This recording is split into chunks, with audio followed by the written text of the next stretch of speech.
Good evening, everybody. It's KB5MIQ Big Boy, and old ham radio cat's crawling around here in my lap. Aaron, he still hangs out with me, buddy. All right, we got a few things we're going to cover tonight, mainly some stuff I've seen on social media. But before, I want to mention a couple things. The winner of the talkie, Joe Thompson, received it, sent me a picture. His picture will be on the end of this. We got two hams that have some very serious health issues, and we need to keep them in our prayers. K4 Kilo Foxtrot 4 Alpha Alpha Bravo Chris was the other book winner.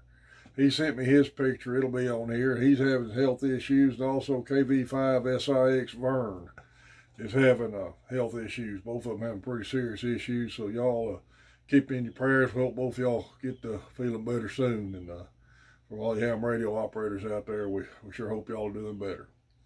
All righty. See several things. It's been a hectic week around here for me, so I hadn't really done a lot of radioing. But see several things on social media I like to address, and maybe it'll help some, especially the new guys out. One thing here, very new guy question. When working HF, how do you decide what frequency to call CQ on? I feel like I should know this, but I'm a new general, somehow has eluded me. He understands the band plan, but I mean, within allowed bands is random selection. Yes, basically it is. The thing to do, what I'll caution everybody to do that gets on HF is just listen, tune around and listen for a while. Listen to some QSOs going on, and get that way you kind of get the feel for it. And when you want to try it, it's fine to get at least 3 kilocycles away from any conversation. Find you a frequency and just say, hey, it's a frequency in use, KB5MIQ, or your call. Nobody says anything, say it one more time, nobody says, then call CQ. See what you can find on it.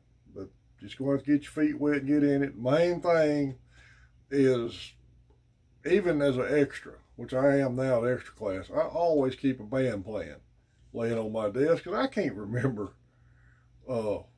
every segment of every band. I don't try to. Nifty Books got an excellent band plan. ARRL, you can download them, print them off, offline. I highly recommend just get a band plan, keep it on your desk. And getting on HF, just get on there and get your feet wet and try it. If you make a mistake, you make a mistake. That's the only way you're going to learn. Okay. Let's see what else we got here. Ham radio license plates. If the state, I'm sure most states have an option for that, and it depends on state by state what the rules are on getting it. I know Texas, and somebody feel free to correct me if I'm wrong. I know the first time I went and got ham plates, my tags weren't due, and I believe they charged me $15. But I went up there this time, my tags were due, and they didn't charge me nothing other than what the fee to renew my tags were.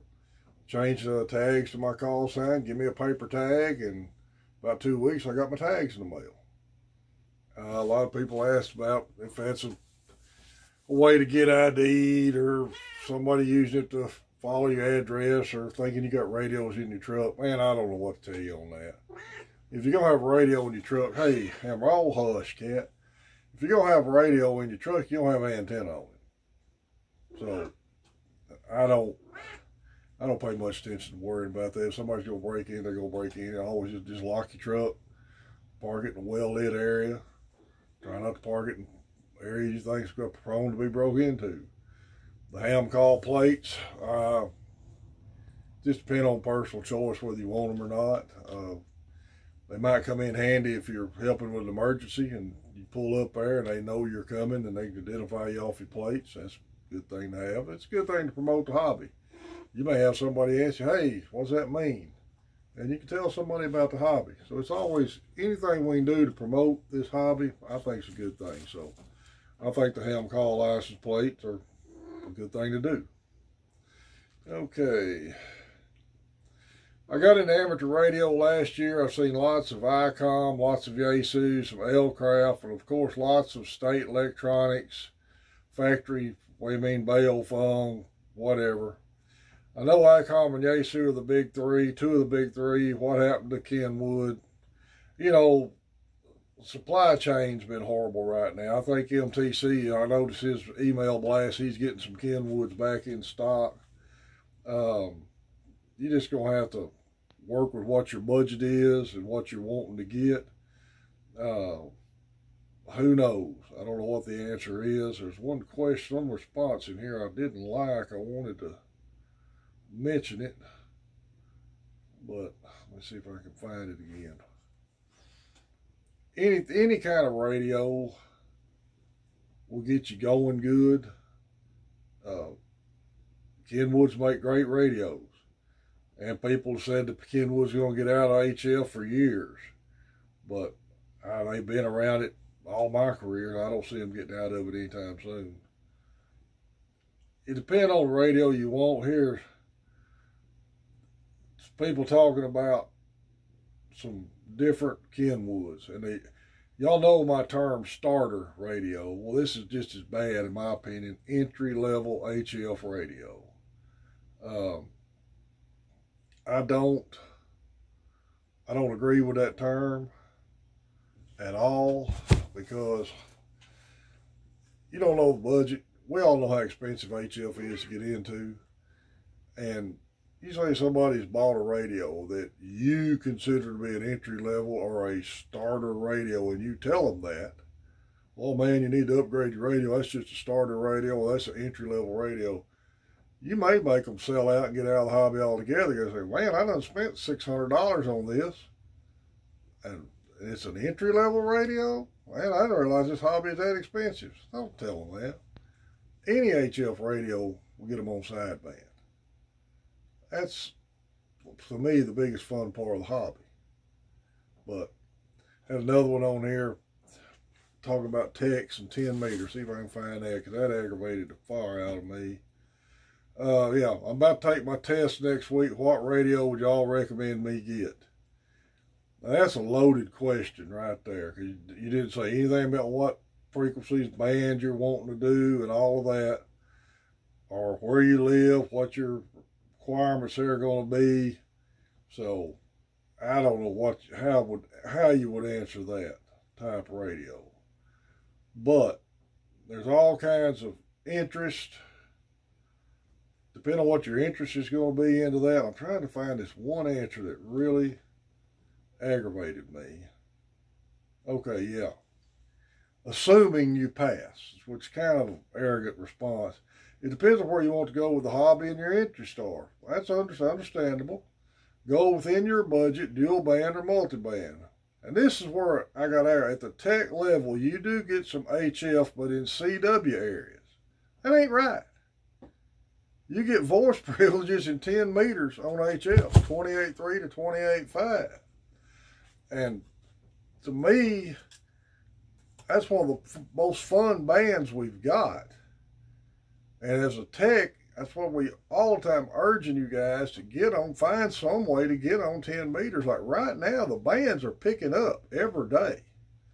We're having people check in with us on our night roundtable about once a week even. In fact, we've moved our roundtable to a different frequency because some nets were drifting in and out, and we didn't want to interfere with these guys' nets. So, man, if you got a new tech, don't tell them there's just CW on HF, because they got 10-meter voice privileges. You know, I've got VHF and UHF capability here in the shack, and I take VHF, UHF capability in my truck.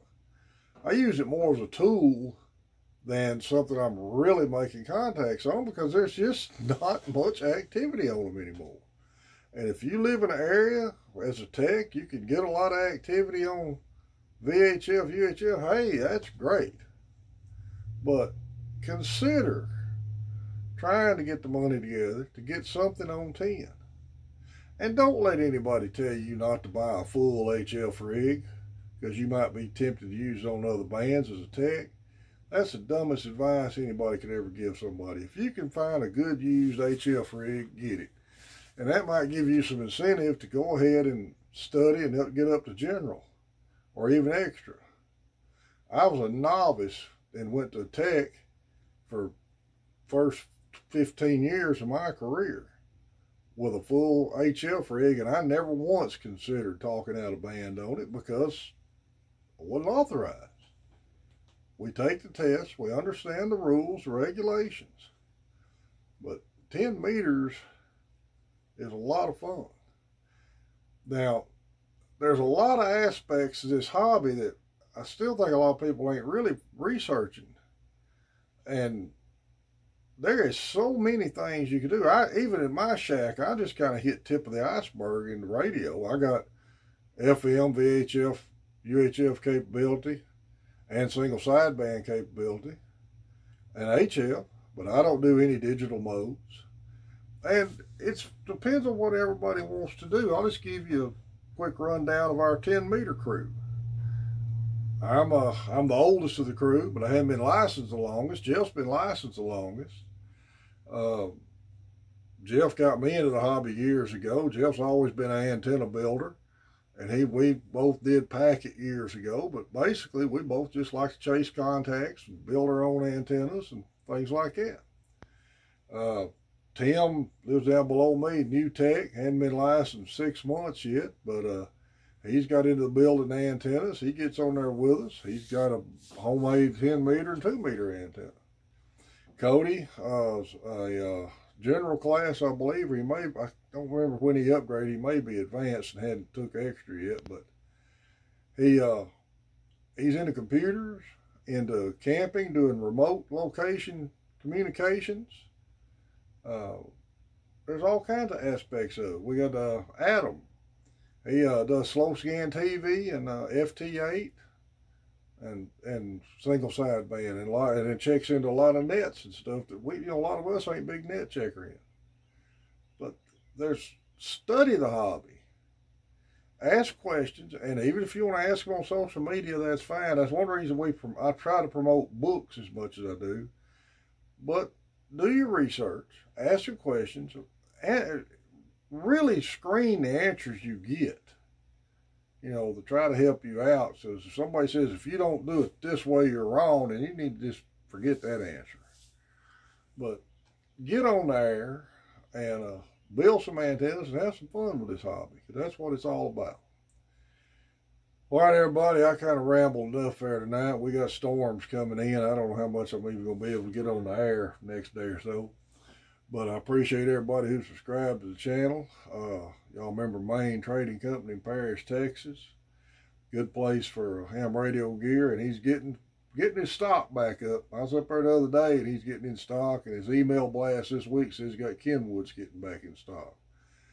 Your club pages: Ham Radio Flea Market Trading Post, Ham Radio, Texas Amateur Ham Radio, Amateur Radio Elmer's, Farmersville Amateur Radio, Cowtown Amateur Radio, 4 States, Dallas and Shreveport Amateur Radio, all good pages for ham radio information. We're still doing our roundtable Mondays, Tuesdays, Thursdays, Friday nights, 7:30 Central Standard Time, Texas to 8:30 or so, depending on who all's in there with us and how good the band's operating. Like I said, we always try to be around 28,450, but if their band's busy, just look for us. We'll always be in the novice tech portion of 10-meter voice. I appreciate everybody who subscribed to the channel. Hit 612. In fact, I'm going to start putting these on Rumble also, so if you see me on there, it'll be the same videos. Thanks again, everybody who subscribed. This is KB5 MIQ Big Boy 73.